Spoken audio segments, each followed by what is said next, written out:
Hello प्यारे बच्चों, मैं doctor Bharatlal Meena, LBS government college Kotputli, सह आचार्य राजनीति विज्ञान। बच्चों, मैं आज आपके समक्ष क्रमशः बीए पार्ट तृतीय के प्रथम प्रश्न पत्र पाश्चात्य राजनीतिक विचारों का इतिहास के अंतर्गत मार्क्स पर चर्चा करेंगे। मार्क्स के इतिहास की आर्थिक व्याख्या या आर्थिक नियतिवाद। मार्क्स की विचारधारा के द्वंद्वात्मक भौतिकवाद की भांति ही इतिहास की आर्थिक व्याख्या या आर्थिक नियतिवाद का सिद्धांत भी महत्वपूर्ण है।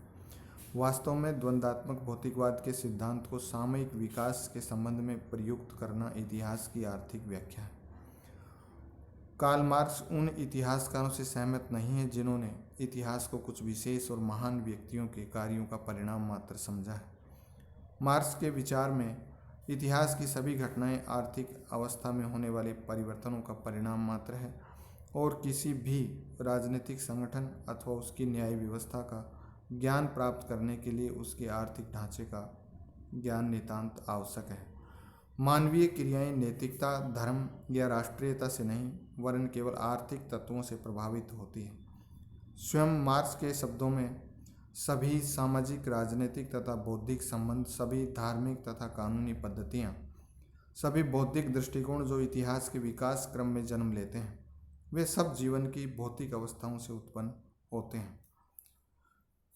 अपने विचार क्रम को स्पष्ट करते हुए कार्ल मार्क्स कहता है कि उत्पत्ति के सिद्धांत का निरंतर विकास होता रहता है। वे गतिमान और परिवर्तनशील हैं और उनकी परिवर्तनशीलता का ही ये परिणाम होता है कि हमारे जीवन यापन के ढंग में परिवर्तन होता रहता है। मार्क्स ने अपनी इस आर्थिक व्याख्या के आधार पर अब तक की और भावी मानवीय इतिहास की 6 अवस्थाएं बताई है। इनमें प्रथम 4 अवस्थाओं से समाज गुजर चुका है और शेष 2 अवस्थाएं अब आनी है। मानवीय इतिहास की ये 6 अवस्थाएं इस प्रकार है। पहली है आदिम साम्यवादी अवस्था। सामाजिक विकास की इस पहली अवस्था में उत्पादन के तरीके बहुत सरल थे। पत्थर के औजार और धनुष बाण उत्पादन के मुख्य साधन थे और शिकार करना, मछली मारना तथा वनों से कंद मूल एकत्रित करना उनका मुख्य व्यवसाय था। भोजन प्राप्त करने और जंगली जानवरों से अपनी रक्षा करने के लिए सामूहिक शक्ति जरूरी भी थी, इसलिए मनुष्य झुंड बनाकर साथ साथ रहते थे। इस अवस्था में उत्पादन के साधन समस्त समाज की सामूहिक संपत्ति हुआ करते थे। इस अवस्था में न निजी संपत्ति थी और न विवाह प्रथा और न परिवार, सब समान थे, कोई किसी का शोषण करने की स्थिति में नहीं था। इसलिए मार्क्स के द्वारा इसे साम्यवादी अवस्था कहा गया है।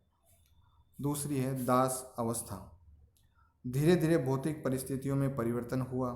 अब व्यक्ति खेती और पशुपालन करने लगे और दस्तकारियों का उदय हुआ। इससे समाज में निजी संपत्ति के विचार का उदय हुआ और श्रम विभाजन भी उठ खड़ा हुआ। जिन व्यक्तियों के द्वारा उत्पादन के साधनों, भूमि आदि पर अधिकार कर लिया, वे दूसरे व्यक्तियों को अपना दास बनाकर उनसे बलपूर्वक काम कराने लगे। इस प्रकार आदिम समाज की स्वतंत्रता और समानता समाप्त हो गई।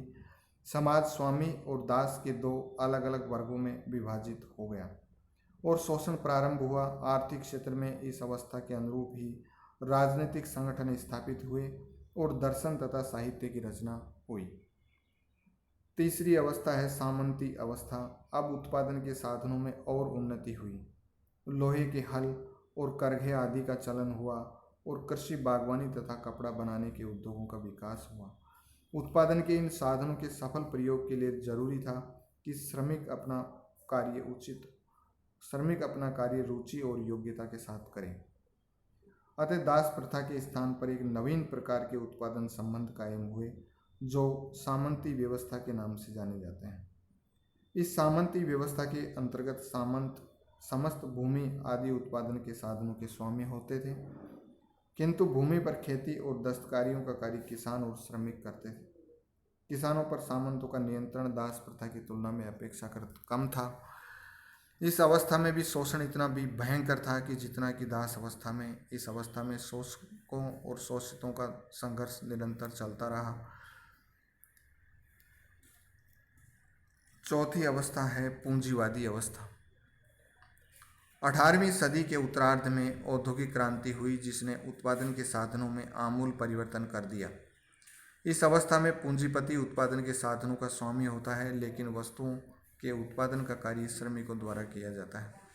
वस्तुओं का उत्पादन बहुत बड़े पैमाने पर किया जाता है और श्रमिक इस अर्थ में तो स्वतंत्र होते हैं कि पूंजीपति उन्हें बेच और खरीद नहीं सकते, किंतु श्रमिकों के पास उत्पादन न होने के कारण उनकी वास्तविक स्थिति दासों से भी अच्छी नहीं होती और वे पूंजीपतियों के भयंकर शोषण का शिकार होते हैं। इस शोषण के परिणाम स्वरूप दो वर्गों, बुजुर्गवाद शोषक वर्ग और सर्वहारा शोषित वर्ग के बीच संघर्ष की स्थिति उत्पन्न हो जाती है, जो अपने चरमोत्कर्ष पर पहुंचकर पूंजीवाद को समाप्त कर देती है। मार्क्स का कथन है कि पूंजीवादी युग के उत्पादन संबंधों के अनुरूप ही इस युग की राजनीतिक व्यवस्था, नैतिकता, कला, साहित्य और दर्शन होता है। अगली 5वीं अवस्था है श्रमिक वर्ग के अधिनायकत्व की अवस्था। कार्ल मार्क्स का विचार है कि पूंजीवादी अवस्था में द्वंद्वात्मक भौतिकवाद के अनुसार प्रतिक्रिया होगी और उसके परिणाम स्वरूप ऐतिहासिक विकास की 5वीं अवस्था श्रमिक वर्ग के अधिनायकत्व की अवस्था आएगी। इस युग में श्रमिक वर्ग उत्पादन के समस्त साधनों पर अधिकार करके पूंजीवाद का अंत कर देगा और श्रमिक वर्ग का अधिनायकत्व स्थापित हो जाएगा। पूर्व अवस्थाओं और इस अवस्था में अंतर केवल यह होगा कि दास अवस्था, सामंतवादी अवस्था और पूंजीवादी अवस्था में तो अल्पमत उत्पादन साधनों का स्वामी वर्ग बहुमत वाले श्रमिक वर्ग का शोषण करता है, लेकिन इस अवस्था में बहुमत श्रमिक वर्ग के द्वारा पूंजीपति वर्ग के अवशेष तत्वों के विरुद्ध राज्य शक्ति का प्रयोग करके उसे पूर्णतया नष्ट कर दिया जाएगा। 6ठी अवस्था है साम्यवादी अवस्था। पूंजीवादी तत्वों के पूर्ण विनाश के पश्चात मानवीय इतिहास की अंतिम अवस्था साम्यवादी अवस्था या राज्य विहीन और वर्गहीन समाज की अवस्था आएगी। मार्क्स द्वारा इस साम्यवादी अवस्था को विस्तार के साथ चित्रण न कर उसी के केवल 2 लक्षण बताएं। ये समाज राज्य विहीन और वर्गहीन होगा। इसके अंतर्गत शोषक और शोषित इस प्रकार के 2 वर्ग नहीं, वरन केवल एक वर्ग श्रमिकों का वर्ग होगा। राज्य एक वर्गीय संस्था है, अतः वर्गविहीन समाज में राज्य स्वतः ही लुप्त हो जाएगा। द्वितीय, इस समाज के अंदर वितरण का सिद्धांत होगा। प्रत्येक अपनी योग्यता के अनुसार कार्य करे और उसे आवश्यकता के अनुसार प्राप्ति हो।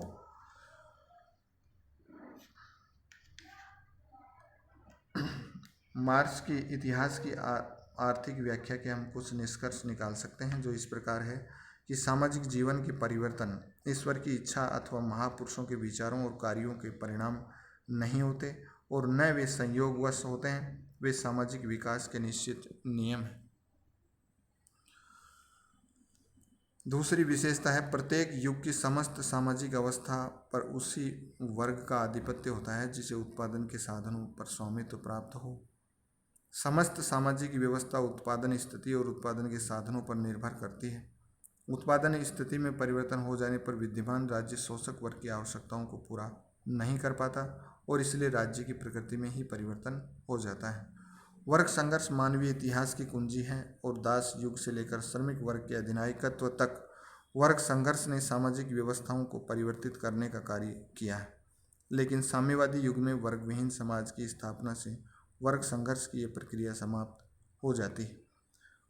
5वीं विशेषता यह इसका निष्कर्ष है कि मार्क्स अपने इतिहास की आर्थिक अवस्था के आधार पर पूंजीवाद के अंत और साम्यवाद के आगमन की अवसंभावना व्यक्त करता है। धन्यवाद।